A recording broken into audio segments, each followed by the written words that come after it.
যাচ্ছিলাম পাশের বাড়ির একটা বাড়িতে বাৎসরিক অনুষ্ঠানে, আর গিয়ে কি কি খাওয়া দাওয়া করলাম চলো তোমাদের সাথে শেয়ার করি। হ্যালো এভরিওয়ান, তোমরা সবাই কেমন আছো? আমি সঙ্গীতা নিয়ে চলে এলাম আরেকটা নতুন ভিডিও। আর আমার সাথে আমার মা আর পাশের বাড়ির একটা ভাইও যাচ্ছিল। আর এই ঠাম্মা মারা গেছে 1 বছর হলো, তাই 1 বছর পর বাৎসরিক অনুষ্ঠান হচ্ছে। তো প্রথমেই এখানে দিয়ে দিয়েছে পাতা, আর পাতার সামনে মাটি দেখে তোমরা কিছু মনে করো না, কারণ মাটিতে বসে খাওয়ানো হচ্ছিল, এর জন্য মাটি দেখা যাচ্ছে। পাতা দেওয়ার পর আমি ভালো করে পাতাটা ধুয়ে নিয়েছিলাম, তারপর দিয়ে গেছে এখানে প্রসাদ। আর আমাকে কিন্তু এখানে ভাত দেওয়ার আগেই তরকারি দিয়ে গেছে, তারপরে দিয়ে দিল ভাত, তারপরে লেবু।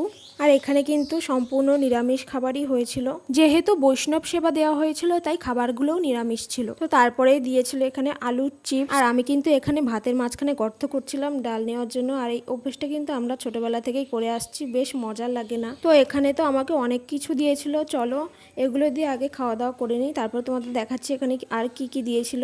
সব কিছু দিয়ে খাওয়া দাওয়া কমপ্লিট হয়ে যাওয়ার পর এখানে দিয়েছিল চাটনি পাঁপড়, আর মাঝখানে কিন্তু পনিরও দিয়েছিল, সেটা আমি ভিডিও করতে ভুলে গেছিলাম। চাটনি পাঁপড় খেতে তো আমার খুব ভালো লাগে। তারপর এখানে দিয়েছিল পায়েস আর মিষ্টি। তো ভিডিওটা এই পর্যন্তই, ভালো লাগলে লাইক কমেন্ট করে দিও আর সাবস্ক্রাইব করে দিও। টাটা।